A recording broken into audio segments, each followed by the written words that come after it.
We have already seen the Viggen's gun armament features on the prior M10 gun strafing mission. This time, we will learn how to employ the guns on air-air interceptions. Before a successful interception can be done, you need to locate the enemy aircrafts using the AJS37 radar.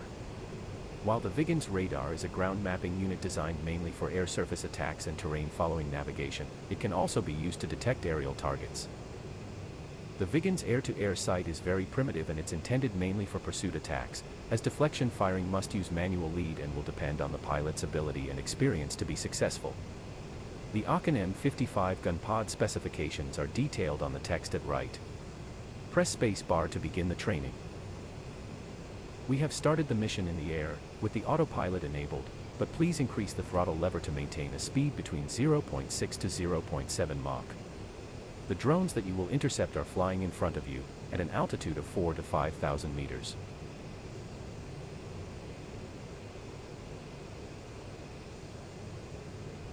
The Viggen's radar is a ground mapping radar designed for targeting ships and, in a lesser capacity, aircraft. It can be used against ground targets, but its effectiveness is highly dependent on the contrast to the surrounding area and target size. The radar does not lock a target, as can be seen on other radar types, but allows the pilot to identify terrain features and potential targets. The radar display is unfiltered and will have some noise. It is up to the pilot to interpret the radar image. In addition to the search mode, the radar will operate in a ranging mode during certain ground attack and in the air-to-air modes, in order to increase accuracy of the sighting mechanism. Press spacebar to continue. 1. Master mode selector. For air-to-air use, set it to NAV or ANF. 2. Radar mode selector. Set it to its A1 position, for a wide search mode with sector plan polar indicator display, PPI. Good, the radar display is now active and in wide search mode, covering 61.5 degrees to the left and right of the aircraft nose. The vertical search area is only 3.6 degrees, as shown on the diagram. You can adjust the radar display scale using the radar skin range selector, from a maximum of 120 kilometers, down to 60, 30, and 15 kilometers. Press spacebar to continue. The radar can be used in a limited air-to-air mode, to roughly determine the position of potential targets. The radar mode is essentially the ground mapping radar but elevated upward. As such, it is unable to display targets as specific symbols, but merely radar returns in an unfiltered form.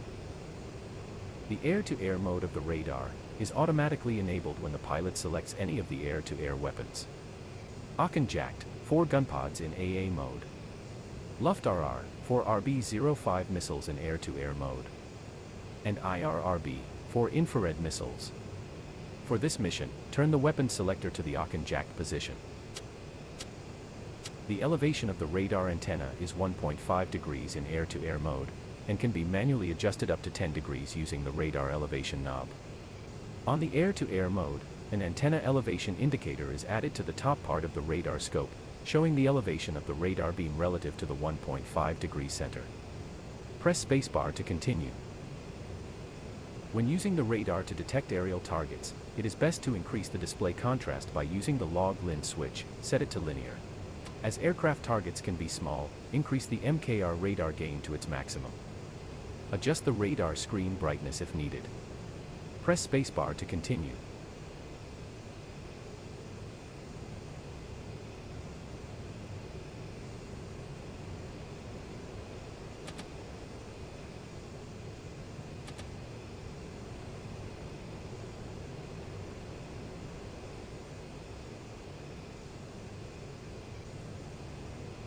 The most important radar adjustment, for the air-to-air roll, is to adjust the radar antenna elevation.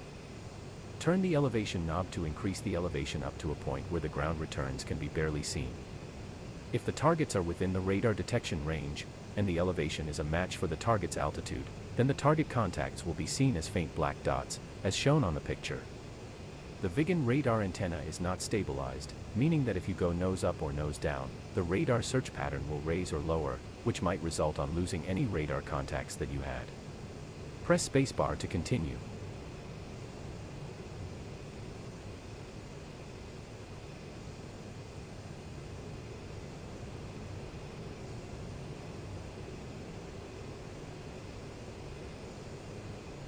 Once you have found a target and are closing on it, prepare the gun pods with the following procedure. 1. Set the trigger to unsafe. The HUD will display the gunnery sight symbology. Note that it is not necessary to select ANF master mode when using the gun pods. 2. Steer your aircraft to place yourself on the target 6. Then place the reticle dot on the target. A fin should appear over the dot to denote that radar ranging is available. 3. Once within 7 to 10 kilometers from the target, press the radar fix trigger to its T1 position, first trigger detent, to attempt to acquire a radar lock. Note that the radar display will go blank when using it for ranging. If no lock is obtained, press the T0 radar fix trigger to recover the radar display while getting nearer the target. 4. When radar lock is obtained, a distance line will appear on the HUD. This line will shrink as you approach the target. At a range of 2 kilometers, the distance line will be rescaled. 5. Once the reticle dot is over the target, and the distance line is between its outer markers, press the weapon release trigger to fire the gun pods. Keep in mind that you will have to lead the target manually if it is maneuvering. Press spacebar to continue. It is possible to use the guns without needing radar ranging. The procedure is the same, except that instead of pressing T1 to do a radar lock, you select the target wingspan on the sight mode selector. For the current H6 targets, their wingspan is 33 meters, so you would set the knob to 30. On the HUD, the reticle dot will be flanked by 2 wingspan markers. Once the reticle dot is over the target, and the target wingtips touch the wingspan markers, press the weapon release trigger to fire the gun pods. As is the case for radar ranging, you will need to lead the target manually if it is maneuvering. On this training mission you can employ either radar ranging or this wingspan mode, at your discretion. Press spacebar to continue. Unfortunately, this mission's logic can't detect your ammunition's level.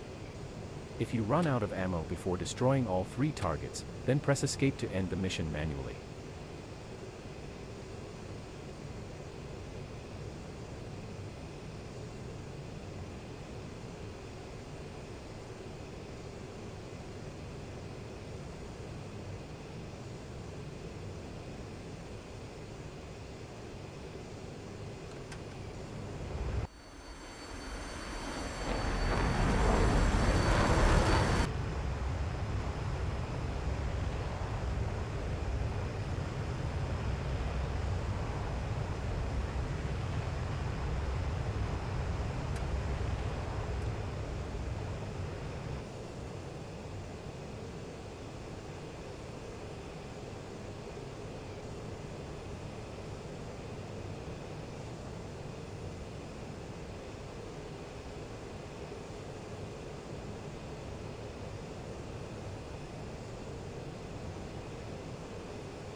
Very good, you have destroyed your first target.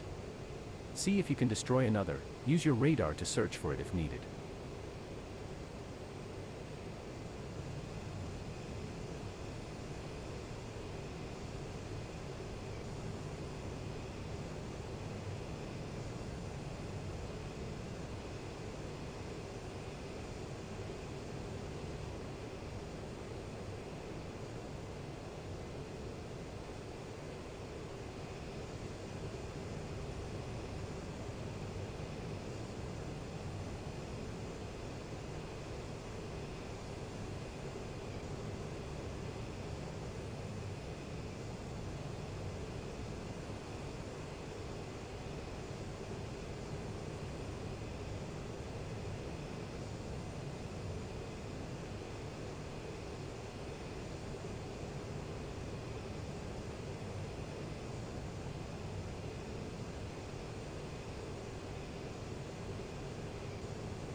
Excellent, you have just destroyed your second target.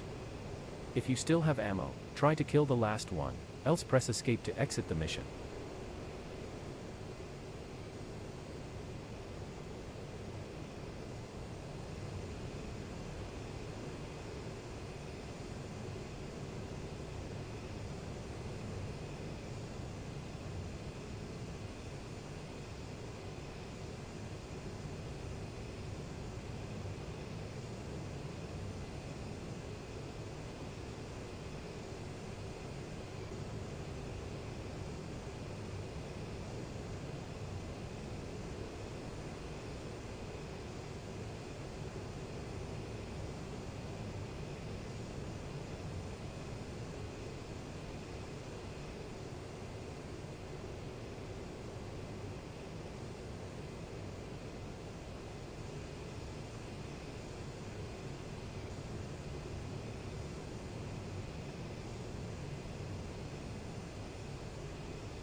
Great results, you have destroyed the last remaining target.